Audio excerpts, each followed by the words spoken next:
Movie की शुरुआत 1966 से होती है, जहां एक छोटा लड़का अपने कमरे में खेल रहा होता है। अचानक उसे अपनी माँ की आवाज़ सुनाई दी जो यूं बुला रही होती है।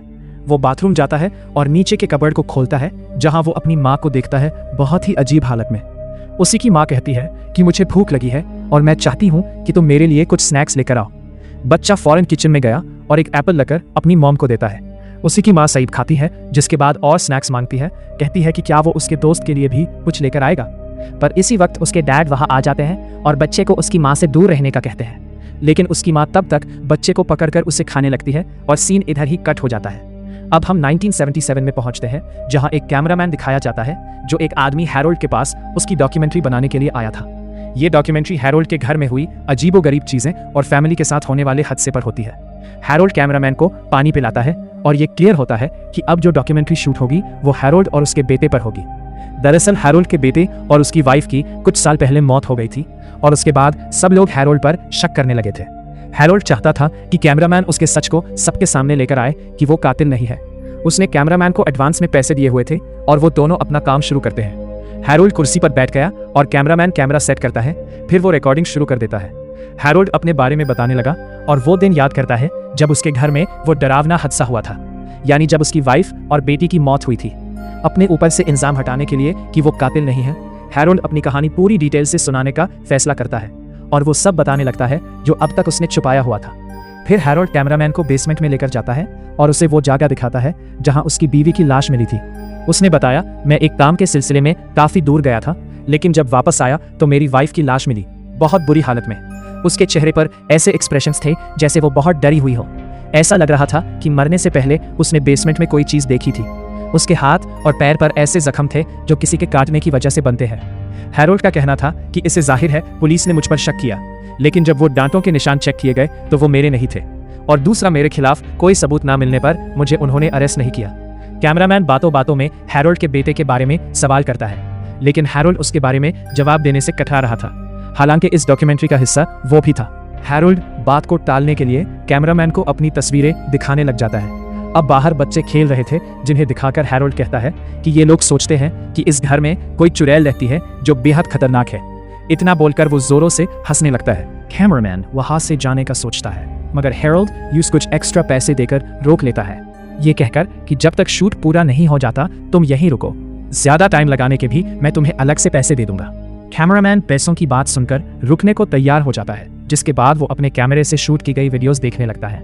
वो बेसमेंट की वीडियो स्लो मोशन में देखता है और जब उसने ब्राइटनेस बढ़ाई तो यूस हैरोल्ड के पीछे एक अजीब सा साया नजर आता है, जो देखकर यूस से काफी अजीब लगा। कैमरामैन इससे पहले कुछ बोल पाता, हैरोल्ड यूस से बुलाकर पुरानी फिल्म रील दिखाता है। ये रील दरअसल हैरोल्ड की बीवी के मरने के टाइम की थी। उसकी बीवी की हालत काफी खराब थी और अजीब बात यह थी कि हैरोल्ड ये सब देखकर मुस्कुरा रहा होता है। यूस से इस सब में कोई भी बात अजीब नहीं लगती। साथ साथ हैरोल्ड ने कैमरामैन को बताया कि लोगों का कहना है कि मेरे घर के नीचे एक विच है जो इंसानों को खा जाती है। ये सुनकर और देखकर कैमरामैन को कुछ होने लगा और वो बेहोश हो जाता है। जब कैमरामैन को होश आया तो वो खुद को बंधा हुआ पाता है।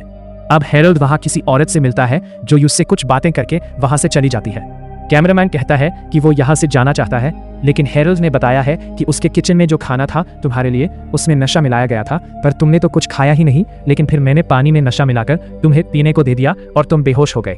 आगे हैरोल्ड कहता है कि मुझे यहाँ सिर्फ ये काम दिया गया है, उसके लिए लोगों को पकड़ कर लाना, और तुम भी उसकी तरफ से चुने गए हो, तुम्हें मैंने नहीं चुना।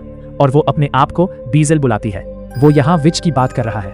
कहते हैं कि विच घर के नीचे मुझसे भी कई 100 सालों पहले से ही रह रही है। वो लोगों की कुर्बानियों से जिंदा है और आगे भी रहेगी, क्योंकि लोगों की कुर्बानियां उससे मिलती रहेंगी, जिस पर फीड करके वो जिंदा रही, और वो सिर्फ इंसानों का ही मांस मीट खाती है। इसीलिए हर कोई इस घर में आने से डरता था और इससे दूर दूर ही रहता था। विच हर 300 सालों में एक बच्चे को जन्म दिलवाती है।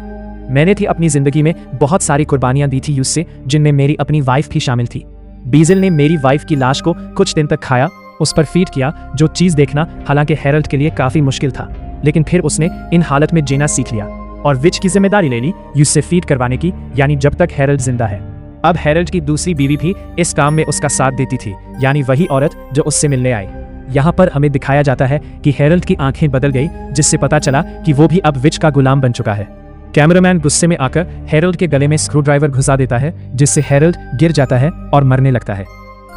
लेकिन तभी ये देखकर बीजल विच को गुस्सा आ गया। वो अंदर आकर कैमरामैन का सर उखाड़ देती है, जिससे उसकी बहुत बुरी मौत हो जाती है।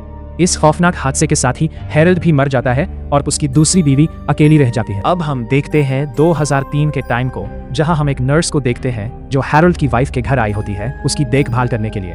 हैरोल्ड की वाइफ अब भी वहीं रह रही होती है और उसकी तबीयत काफी खराब होती है, इसलिए नर्स उसकी केयरटेकर बनकर आई।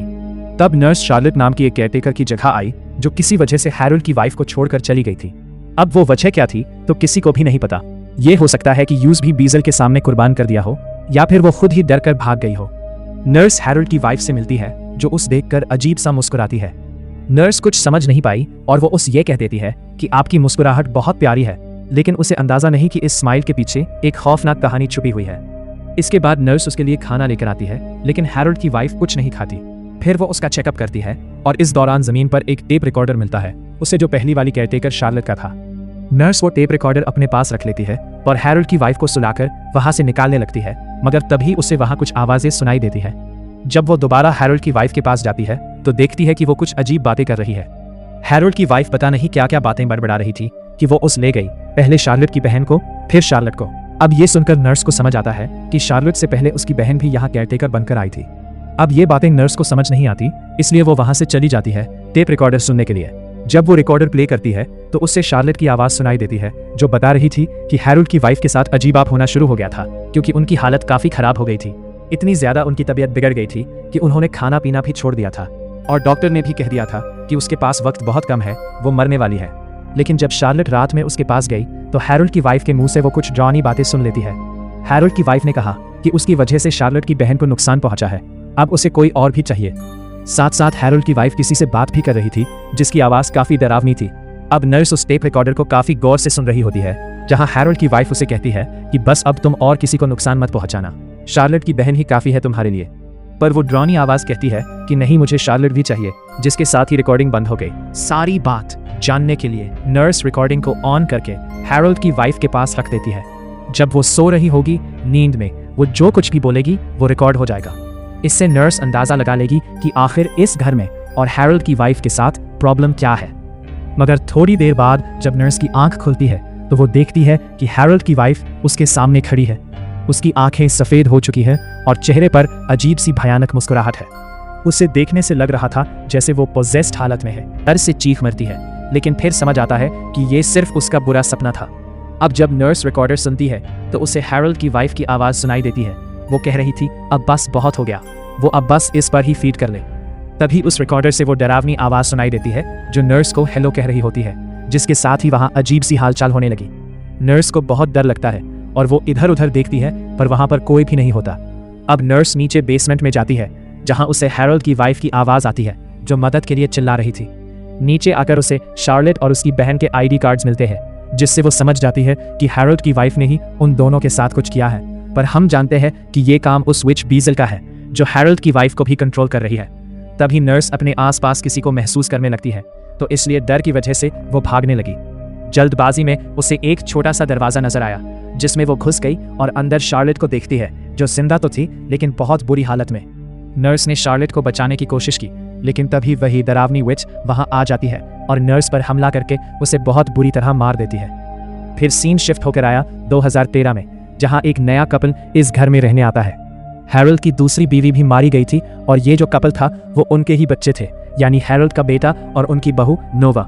नोवा का हस्बैंड इस घर को बेचने आया था, लेकिन नोवा एक बच्चा चाहती थी और उसके हस्बैंड को कोई फर्क नहीं पड़ता था। उसे वो बच्चा किसी सूरत भी नहीं चाहिए था, जिससे नोवा काफी दुखी थी। एक रात जब नोवा सो रही थी, उसे बेड के नीचे से आवाज सुनाई दी। उसने कैमरा की रोशनी में बेड के नीचे देखा, लेकिन कुछ नजर नहीं आया। फिर उसने बेड के बिल्कुल पास दरवाजे के करीब किसी के पैर देखे। नोवा ने बेड के नीचे झांककर फिर जब दोबारा देखा तो पैर और करीब महसूस हुए, जो आहिस्ता आहिस्ता बेड के ऊपर आ गए थे। उसने जब शीशे में देखा तो वो समझती है कि ये तो मैं ही हूँ, लेकिन बहुत अजीब हालत। नोवा और उसके हस्बैंड की आंखें बिल्कुल अलग लग रही थी, जैसे वो दोनों किसी खतरनाक ताकत के कब्जे में हो। अगले दिन जब उसका हस्बैंड नहीं मिलता तो नोवा उसे बेसमेंट में ढूंढने जाती है। वहां उसे एक पुराना बॉक्स मिलता है जो वो अपने साथ ले आती है। फिर उसे एक दरवाजे से आवाज सुनाई देती है और वहां एक छोटा बच्चा मिलता है। नोवा यूज अपने पास रखती है क्योंकि यूज हमेशा से एक बच्चा चाहिए था और आज उसकी ख्वाहिश पूरी हो गई थी, क्योंकि ये बच्चा बहुत ही छोटा सा था। वो यूज सीढ़ियों पर बिठाकर खिलाने लगती है, लेकिन नोवा के हस्बैंड को ये बच्चा नहीं बल्कि एक मरी हुई बिल्ली नजर आती है। वो यूज समझाता है कि वो सिर्फ एक बिल्ली है, ना कि बच्चा, तो वो यूज छीन कर फेंक देता है, लेकिन नोवा को वो बच्चा ही नजर आता है क्योंकि उसकी दिमागी हालात बिगड़ने लगती है।